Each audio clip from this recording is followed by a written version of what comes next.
bro, Hero Factory is stacked with so many incredible designs, especially those heroes. And the fan community does an incredible job of revamping and reimagining them. Today, let's look at some revamps of all 9 Hero Factory heroes. We're not really tying this down to any specific theme or wave of sets. Nah, it's just awesome revamps of any version of any of the characters. There's a lot of great stuff coming your way, so get ready to be inspired. Here we go. Let's kick it off with Natalie Breeze. Clockwork Guardian has made this one. This is like half Hero Factory, half Transformer. The highly detailed torso design feels so reminiscent of your typical Bayverse Transformer. There's certainly some similarities. I love how much the torso is spamming this piece. It's here on the crotch, it's on the torso, and it's up here on the arms as well. This excellent element comes in the 3.0 Hero Factory set Scorpio, which is a really good set.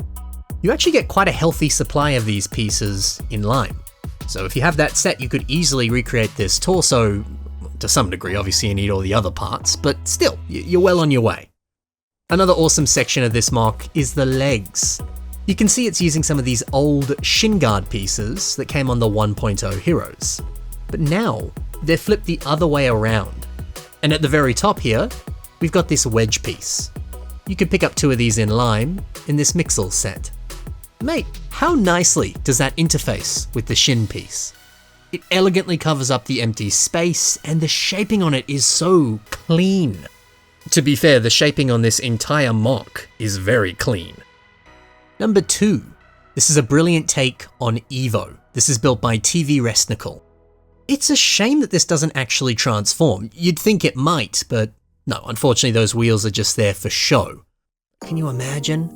We go full Dr. Scorpion X and we have transforming heroes. I'd love to see that. But still, if you've got a bunch of wheels lying around, and chances are you do, I feel like every LEGO fan I've met has a big old tub of wheels that they're not really using. So maybe you could embed them into the legs, into the torso. It does look good. How good is the blaster arm as well? I like the fact that you can simply remove the hand and slot this on top. It's a good touch. But what's crazy though is the builder also places this on the face. A face gun. Yeah, I don't know if I've ever really seen that before on a mock. It's wacky, but it's pretty cool, isn't it? Look at that, 2 mocks in a row that both have Transformer vibes.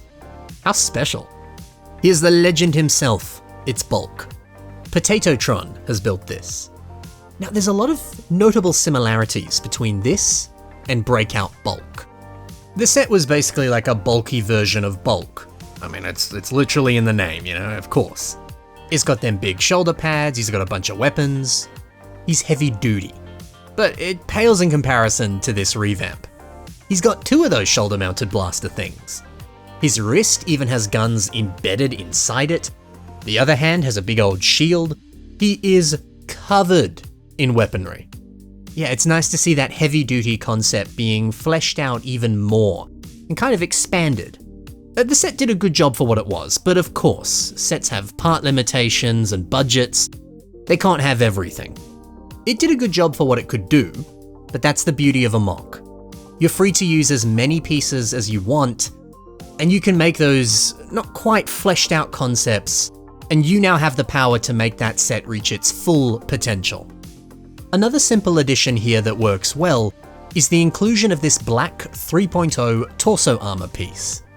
As you can see, the original set doesn't have anything like that, but the inclusion of that add-on piece on top of the torso, it's just an excellent way of kind of bulking him out just a little bit more. And it's all accomplished with 2 pieces. I love seeing that. You add on 1 part, and suddenly the entire vibe is different. Beauty in simplicity. Up next, Mark Surge by Taco Lacan. I like seeing Surge surrounded by lightning. It's strange when you think about it. His name is literally Surge, and people so rarely focus on the lightning components. That is technically a big part of who he is, to some degree. It's weird that people don't really focus on that too much. I love the fact that Taco Lacan has taken 4 of Surge's weapons, and now he's doubled them up so that there's 2 on each hand. That just looks sick, doesn't it? And so does this newer lightning piece. You see this popping up in Ninjago sets, it's in some Marvel sets. For example, it's on the Electro minifigure, but it fits right at home on a Bionicle. Good to see Surge looking so nice. This is Stormer. It's built by Fu Min. Now, if I've said it once, I've said it 1,000 times, and I'm gonna keep saying it. Heroes with big blasters is just the coolest.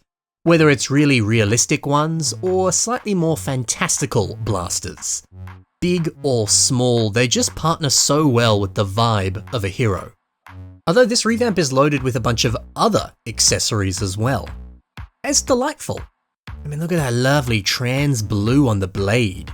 So pretty. I do enjoy seeing this torso element being placed on a larger body design. You know, in the original set that it came on, it kind of took up the entire torso. But it's nice to know that if you just want to use it for one section of armor, it still works.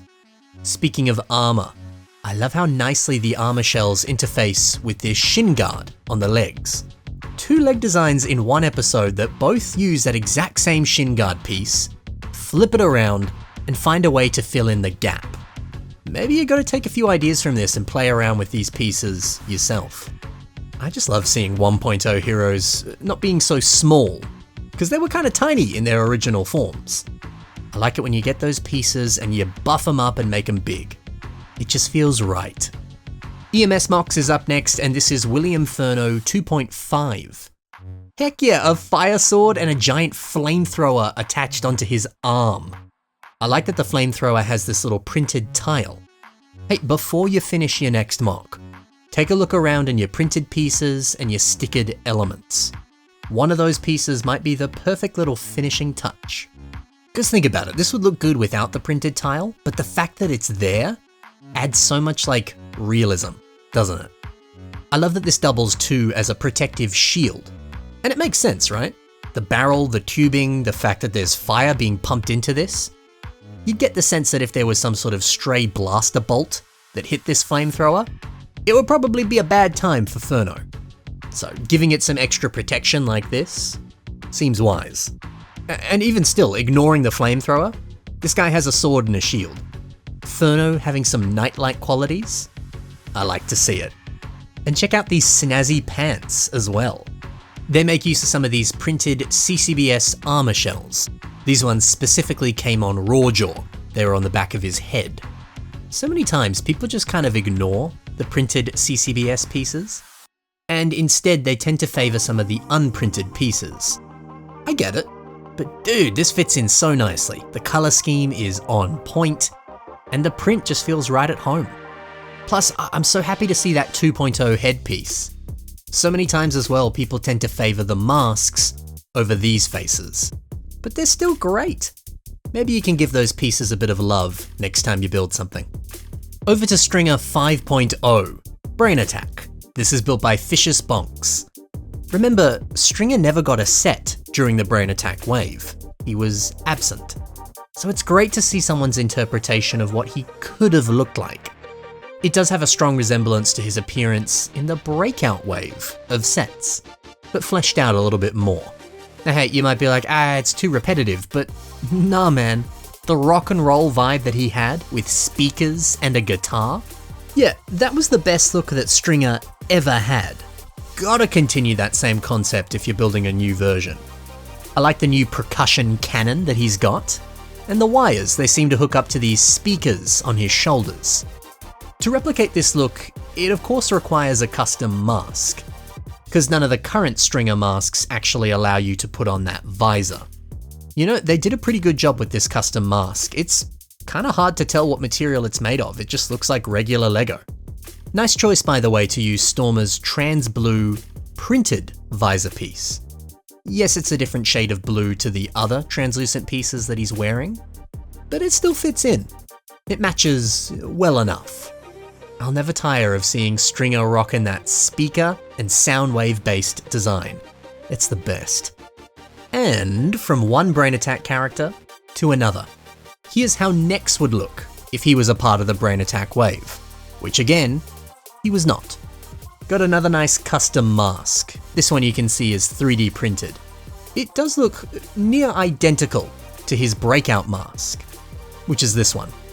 But you know, it has been tweaked a little bit so that it can accommodate that visor. And see, I think this is exactly what you want out of these Brain Attack variant masks. The same, but different. The mask was already perfect, you just need to tweak it so that it can put the visor up top. I'm really digging these chainsaw-themed weapons that he's got. Bit of a different weapon for the character, but I dig it. Some of these pieces originally came on these sets. And now that I'm thinking about it, chainsaws aren't that common across Bionicle and Hero Factory. Hey, maybe we just need to see more mocks with chainsaws. It's cool. Otherwise, this guy's got some incredibly beautiful, bulky armor. The mock poses very well too. There's a lot to love. But my favorite detail has to be the back, giving him this little backpack. He's got a detachable recon drone and this container. This is the same one that came on Meltdown. Here it's some sort of toxic waste barrel, which that's not what this is here. I see it more as like a battery or a power cell that charges his handheld blaster. See, I like this more than just slapping some armor on the back. Giving your heroes more dedicated, like, accessories or, actual backpacks. It's a great way to inject a little bit more of the personality of that character. Cause next, he's a tinkerer, he's the smart guy. It makes sense that he would have some sort of high-tech weaponry and a little drone. This fits in with who he is. It's nice.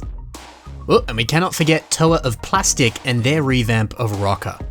They've done an incredible job of taking that original Breakout set and rebuilding it using exclusively modern system pieces. See, LEGO, you could totally do this. All these pieces exist, you don't need to make any new molds. Why not give us a whole range of heroes that look something like this? I would love that. That custom mask is beautifully intricate, incredibly accurate. It'd be great to see all the Hero Factory masks built in that style. If this is how Hero Factory returned, I'd still be down. I think this looks great. And that's it for revamps of every single hero from Hero Factory. I hope you enjoyed seeing these, and I hope they gave you some fun ideas and some inspiration. I'd love to see your own revamps of Hero Factory heroes. Take a look at the links below if you're interested in seeing more creations by the builders I featured. Thank you so much for watching, guys. Happy building, and bye for now.